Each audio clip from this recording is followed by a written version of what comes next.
So in this video, we're going to be taking a look back at this entire growing season since, well, we're going to have to rip out the garden in like a week and a half, so yeah. About 70% of what we start in our garden comes from seeds. So of course we had to start from there. We started in about mid-March with a couple seeds. As you're seeing on screen, they haven't yet sprouted. The season would continue throughout the month of March as we would continue to get things to pop up. Things that were included in this were basil, tomatoes, not sunflowers because you can't grow those because they grow just too fast, peppers, and more. So when we were growing them inside, we were just honestly waiting to see what would come up and what would not. And then a couple months, and then we would wait for about 3 or 4 weeks and see what's alive and what's dead. In early April, the garden was starting to kick up in its productivity. Things would start to bloom, and well, inside we had another secondary garden growing that I, for some reason, was stupid enough to not make a video about. In our kitchen, we have, well, green beans. You don't grow them on a trellis all the time, and that's a good example. We also had basil in there, and a couple of other spices. And in there, we got about 3 harvests from the months of April to about late May.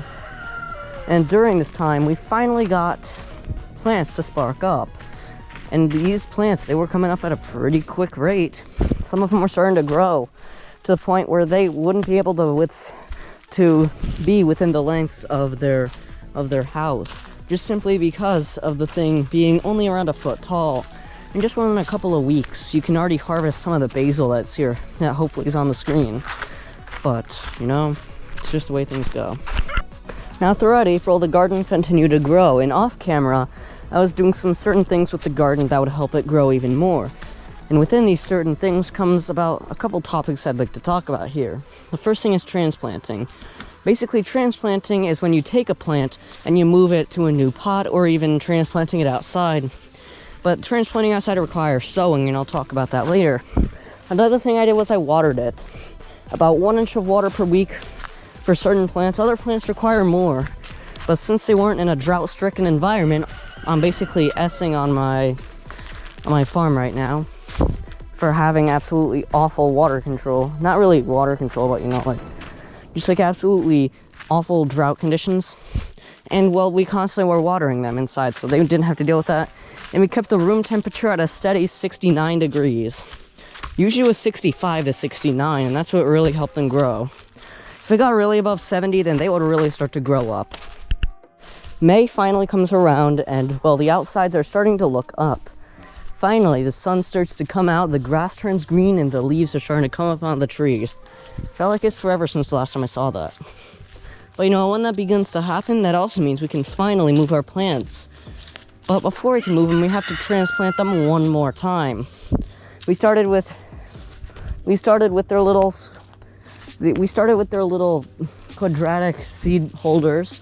Then we moved to smaller pots, and then we moved to larger pots. And in the month of May, we transplanted them to those largest pots that would hold them in their place.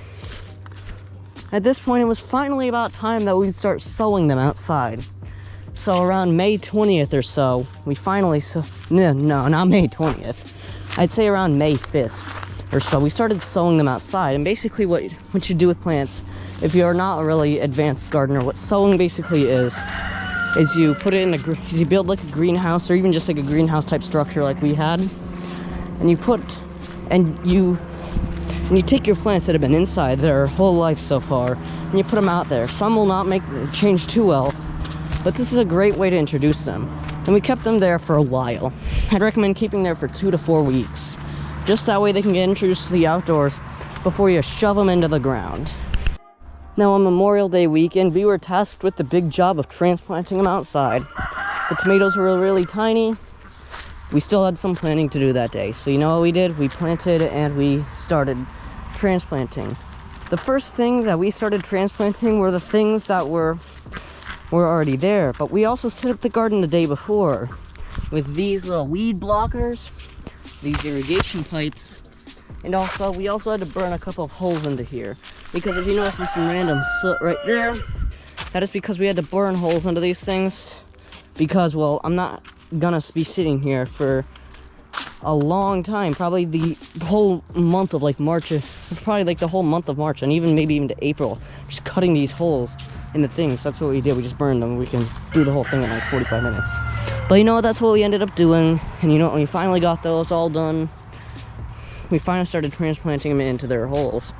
We started by transplanting tomatoes and basil, and the way I transplant is I squeeze the pot that they're in on one side, and then on the other side, as is currently on screen, I tip it upside down and then I throw it into the fertilizer. Now this is liquidized fertilizer. It's 10-10-10 basically. That's what I at least think it is. Yeah, I think it's 10-10-10 fertilizer. And we put it in there and we soak it there for about maybe 2 to 4 minutes before we finally put them into the ground. And we try to bury their roots and even some of their stems as far into the ground as possible, so that way we can get the most out of our tomatoes. By this time, June is finally starting to roll around, and well, it's finally about time that we start, you know, doing stuff in the garden. We start by setting up the irrigation system. Before, we had to shut it off really quickly because water levels were dropping in the month of July. But you know, once we got everything set up and everything was planted and all, we got all the pumpkins in, it's now the big waiting time to see what we planted would come in. Well, we got some sunflowers and some random ones. It looks like that's why you don't throw broken seeds, because they'll still sprout. We also got about a whopping 8 out of the 125 pumpkins that I ended up planting. And we also got some corn to come up, but you know what, the corn didn't really have like a sustainable harvest this year. Instead we just got a couple, you know, because well, corn, it's a really feisty plant, if I'm being real here. And not only was that corn, but it also was, but you know what, not only did it have corn on it, but we also had some other stuff that we planted, like gourds and some extra tomatoes and basil. Well, some of those came up, some of them didn't. I'd say we had about an 80% succession rate this year, which is about the same as other years.